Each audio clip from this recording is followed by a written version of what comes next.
Andre Corbeil. That's right. This is Petey Williams' definition of Maple Leaf Muscle, and I need you to subscribe to Andre Corbeil on YouTube.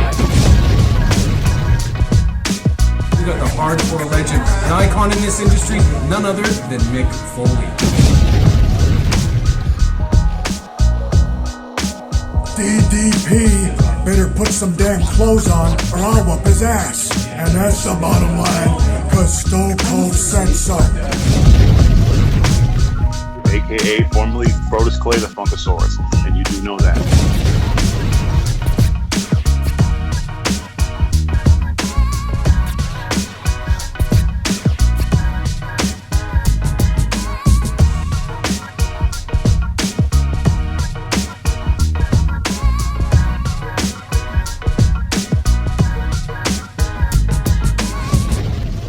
Ladies and gentlemen, YouTube subscribers, One Wrestling fans tuning in worldwide. My name is Andre Corbeil, your official Impact Wrestling, OneWrestling.com reporter, here at the home of the legend, the icon, the one and only Bill Apter. Now it's Wednesday, wrestling fans, November 12th, 2014. So hey, it's got to be time for your Andre Corbeil TNA Impact One Wrestling report.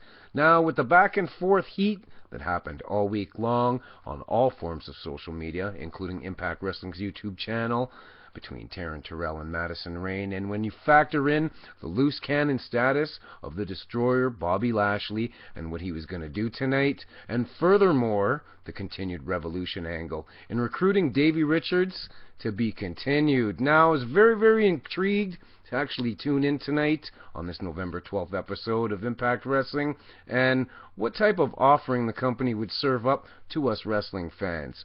Now we start off the show with a recap reel from last week. Then the basic arrival of the volatile Bobby Lashley as he rolls right up to Kenny King, basically wanting to know where the hell MVP was. As Kenny tells him, "Hey, chill, brother," resulting in Bobby Lashley whipping a trash can across the room. Sky, sky. Then we pan in to the continued saga, yes, of the Revolution, as the Wolves cut them off in the ring with a pissed off Eddie, and Davey for that matter, who basically tells the Cowboy James Storm in a nutshell that he's out of his damn mind, leading to an all-out beatdown of the tag team champions by Storm, Sanada, and Manik.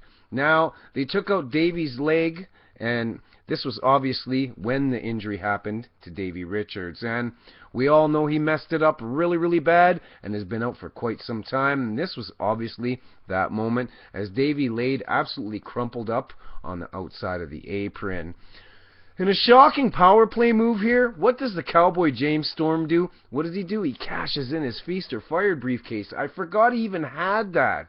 And he goes to work on Eddie with a ton of aggression here. All to have the Monster Abyss interrupt with an even more shocking turn of events, wrestling fans, as he basically pledges himself into the Revolution, and this led to the Cowboy finishing off the job with a 1, a 2, and a 3, and an unprecedented 8th TNA tag team title reign for the Cowboy James Storm. Now, the only question I had rolling up until this point was, who was the other tag team champ alongside him in the Revolution? Or was TNA actually flirting with the Freebirds rule here?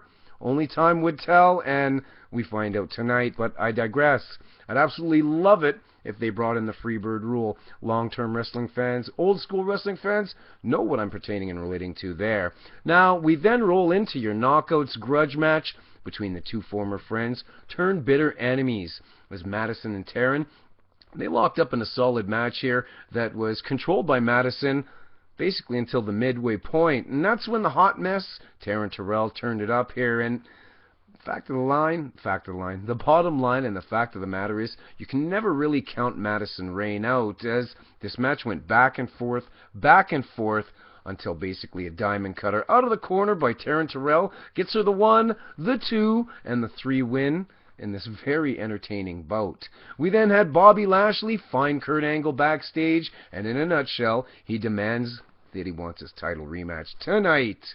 But he's informed by the Olympic gold medalist that Bobby Roode's actually away on company business this evening. And speaking of business, we had the continued recruitment, the attempts of Manik on Mahabali Shara. Now, He tells Shara that there's a very, very powerful man he needs to meet, and the time has come. Now we roll out and we pan into another Kenny King, Chris Melendez promo with Ken Anderson in tow. And Kenny was cold-hearted here, wrestling fans, as he basically belittled Chris's abilities in a nutshell. And this feud doesn't seem to be ending anytime soon, as Kenny, he pisses him off and bounces out of the ring up to the entranceway.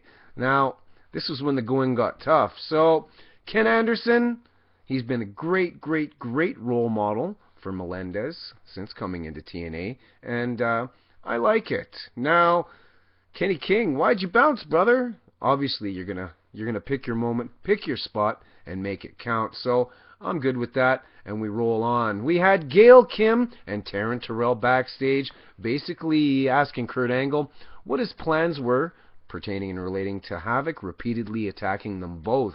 So Kurt thought about it for a second and ends up booking a triple threat match next week for the TNA Knockouts title. And I can't wait, because I have to admit, wrestling fans, Havok is absolutely the most interesting Knockouts champion in quite some time. And I can't wait to see the three explode in the ring next week on Impact Wrestling. We then rolled into a 4-on-3 handicap match with the Menageries Crazy Steve, Knux, and Rebel versus the Bro-Hos. Yeah, that's what I'm calling them, wrestling fans. The Bro-Hos. Angelina Love, Velvet Sky, Jesse, and DJ Z. As Crazy Steve basically spanks Angelina's ass here, leading to the first elimination in this match. And yeah, I laughed my ass off here. Now, Rebel was the one that had the roll up on Angelina, and she was gone. Yeah, the 6-time Knockouts champion was the first one to be out of this match. Now, Knux was next shortly after, as Zima eliminates him, but no less than 3 seconds after that, bam, bam, bam, he gets the pin and eliminates DJ Z. Then Velvet was eliminated, and it was a 2-on-1, wrestling fans, as Crazy Steve went at it alone here. Now, he ended up pinning Velvet Sky, and hey, I thought Jesse Goddard was going to win before this, but Crazy Steve wasn't done there, wrestling fans, as a snake eyes to Jesse gives the man the win and the 1-2-3 in an alright match here. We then had JB, we had Spud, and we had Eric Young backstage, as Rockstar Spud, in a nutshell, asks Eric Young if he could actually accompany him tonight and be in his corner in support, as the Canadian faced the big monstrous BC, Tyrus. We then had the Revolution backstage, and it appears as Abyss is the other tag team champion alongside James Storm, as Manik comes in and he introduces Cowboy James Storm to Mahabali Shara. And yeah, what happened here? He was slapped by the Cowboy, and the Cowboy proceeds to kick Shara out. Now, we then rolled into Tyrus versus Eric Young, and the size of Tyrus was highly, highly evident here in this match, in this contest, as he had the driver's seat for basically the bulk of this match. But when it was Eric Young's time to shine, young EC3 tries to get involved, but Rockstar Spud comes through, and he was just enough to make the difference, and allowing Eric Young to get up on the top rope and, ooh yeah, hit the elbow, resulting in a 1, a 2, a 3, a win against the big man. But out of nowhere, the Destroyer, Bobby Lashley, hits the ring, spearing Eric Young and chokeslamming Spud with aggression. Now, he proceeded to roll outside the ring, and he even takes out, swiping a ringside attendant off of his chair, taking that chair, folding it up, bringing it in the ring, and using it in a crossface submission. But Austin Aries comes down and basically makes the save, leading to a challenge later on in the night that Lashley accepts for the main event. We then had Brittany continue her masterful seduction of the young Samuel Shaw, as she basically corners him and claims that Gunner came on to her. And we know that that was a crock of crap, but I digress. Samuel took it hook, line, and sinker, and yeah, he went for the bait. We then had the injured Samoa Joe come out with his X Division title, and he says sometimes the choices we make need to be the right ones, as he informs the fans and the audience that he's not medically cleared to compete tonight.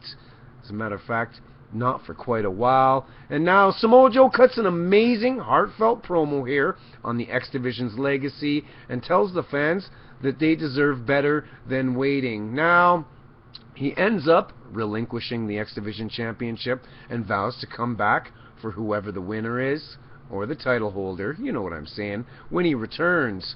We then had Gunner versus Shaw in a no disqualification match, as basically hit on Gunner in the rampway here.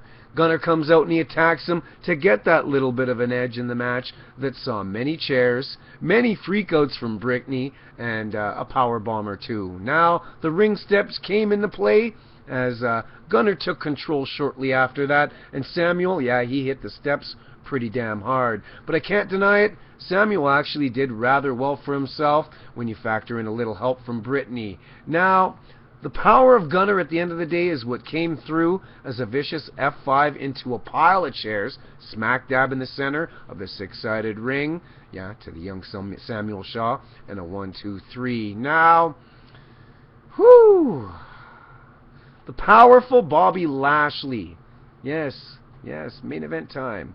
He faced Austin Aries, and this was a great match, guys. And the power of Bobby Lashley came into play right away. So did the speed and the precision of Austin Aries, as these two men went at each other inside the ring and outside the ring, for that matter, in an absolute great wrestling match that saw David versus Goliath. As Lashley, yes, he brought out the suplexes in spades, wrestling fans, but like always, Austin Aries fights back and even resorts to biting Bobby Lashley's ear to get that edge. And this is actually what led to Austin Aries basically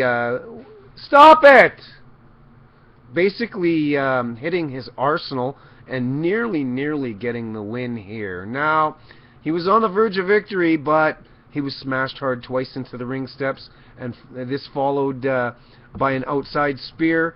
Now, Brian Hebner was counting this whole time, and he reached 10. Sorry, the cat was in the litter box, wrestling fans. Anyway, both men get counted out, and this is good because it protects both of their credibility, as Lashley loses his control at the end of the show and his patience. Now, it's going to be Lashley versus Roode next week. Get ready to explode for Impact Wrestling rematch for the TNA World Heavyweight Championship. My name's Andre Corbeil, OneWrestling.com reporter. Of course, you can follow us all on Twitter at OneWrestling, at Andre_Corbeil, at Big Ray Show, at You Got the Show, and last but not least, the icon, our mentor, the legend, Bill Apter at Apter One Wrestling. And you know the score, everybody. We're all in this for one thing, wrestling, and we'll see you at the matches. TNA's good again, guys. What a solid product. Just ignore the bashers and the marks that aren't even watching the product, but commenting on the product. 1 + 1 isn't 4, it's 2. Anyway, Andre Corbeil signing off. Thanking you for tuning in, and take care, everybody. Have a great day.